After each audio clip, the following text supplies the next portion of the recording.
Hello दोस्तों, आप देख रहे हैं डी कोड इंडियन। तो यहाँ पे व्हीकल ओनर्स के लिए एक खबर है कि अगर उन्होंने अभी तक फास्टैग सिस्टम को टोल फ्री पेमेंट करने के लिए नहीं अपनाया है तो उन्हें जल्द ही इसे अपना लेना चाहिए, क्योंकि अब सरकार जो road transport and highway minister हैं नितिन गडकरी, उनके द्वारा कहा गया है कि अब फास्टैग को अपनाने की जो डेडलाइन है वो और नहीं बढ़ाई जाएगी। तो आज के इस वीडियो में हम जानेंगे सरकार के इस फैसले के बारे में और बात करेंगे कि आखिर फास्टैग क्या होता है। तो साधारण शब्दों में अगर मैं आपको समझाऊं कि फास्टैग क्या है, तो आपने हमेशा देखा होगा कि नेशनल हाईवेज पे गाड़ियों को टोल फी पे करना पड़ता है। इस टोल फी को इलेक्ट्रॉनिक तरीके से पे करना ही एक जो सिस्टम है इंडिया में, उसे फास्टैग का नाम दिया गया है। एक इलेक्ट्रॉनिक टोल कलेक्शन सिस्टम है जिसे national highway authority of India NHAI के द्वारा ऑपरेट किया जाता है। ये काम कैसे करता है? रेडियो फ्रिक्वेंसी आइडेंटिफिकेशन के एक तहत जो है ये काम करता है।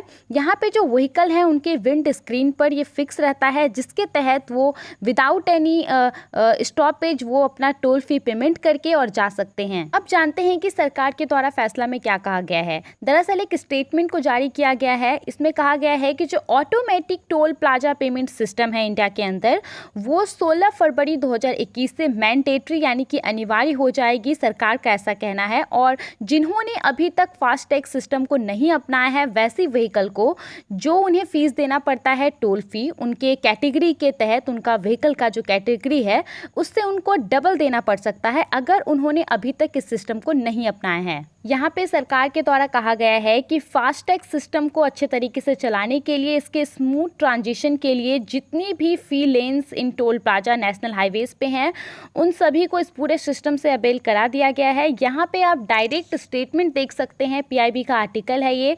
मिनिस्ट्री ऑफ रोड ट्रांसपोर्ट और हाईवे ने ये डिसाइड किया है कि जो भी नेशनल हाईवेज हैं उनको 15-16 मिडनाइट और 15-16 फरवरी यानी कि 12 बजे के बाद से 15 तारीख के रात में 12 बजे के बाद से जो है ये पूरा सिस्टम लागू हो जाएगा और जितनी भी हाईवेज है नेशनल हाईवेज वो फास्टैग लेन डिक्लेयर हो जाएंगी, यानी कि वहाँ पे इस सिस्टम का प्रयोग करना अनिवार्य हो जाएगा। और कहा गया है कि अगर कोई इस सिस्टम का उपयोग नहीं करता है तो 2008 के रूल के हिसाब से अगर कोई ऐसा सिस्टम का उपयोग नहीं करता है तो उन्हें उनके व्हीकल की जो कैटेगरी है उसके हिसाब से उन्हें जितना फी देना पड़ता है टोल फी, उसका डबल देना पड़ेगा। यहाँ पे आपको एक और बात बताना जरूरी है, जो ट्रांसपोर्ट मिनिस्ट्री है उन्होंने ये जो पूरा सिस्टम है फास्टैग सिस्टम उसको अनिवार्य किया है M और N कैटेगरी के व्हीकल के लिए।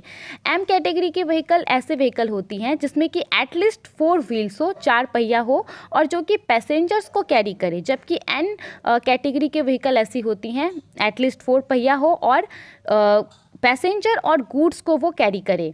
इसके अलावा यहाँ पे ट्रांसपोर्ट मिनिस्टर नितिन गडकरी के द्वारा कहा गया है कि जो फास्टैग सिस्टम है उसके डेडलाइन को और एक्सटेंड नहीं किया जाएगा, इसीलिए जो भी व्हीकल के ओनर्स हैं उन्हें जल्द से जल्द ई पेमेंट फैसिलिटी को अपना लेना चाहिए। यहाँ पे ट्रांसपोर्ट मिनिस्टर नितिन गडकरी के द्वारा ये भी कहा गया है कि इस सिस्टम को 2016 में इंट्रोड्यूस किया गया था और उसके बाद से सरकार ने कई दफ़ा फास्टैग रजिस्ट्रेशन डेट को आगे बढ़ाया है, लेकिन उसके बावजूद भी अगर सभी व्हीकल ओनर्स अपने आप को रजिस्टर्ड नहीं करवा पा रहे हैं इस पूरे सिस्टम में तो ये उनकी गलती है और अब जो है डेट नहीं बढ़ाया जाएगा, उन्हें ई पेमेंट फैसिलिटी को अपनाना ही पड़ेगा। यहाँ पे 90% लोगों ने फास्टैग सिस्टम में अपना रजिस्ट्रेशन करवा लिया है, सिर्फ 10% ऐसे लोग हैं जो इससे बचे हुए हैं। तो दोस्तों आज के इस वीडियो में इतना ही था। आई होप आपको ये अच्छा लगा होगा, इन्फॉर्मेटिव लगा होगा। अपना समय देने के लिए बहुत बहुत धन्यवाद। आप इसके बारे में क्या सोचते हैं हमें कमेंट करके जरूर बताइए।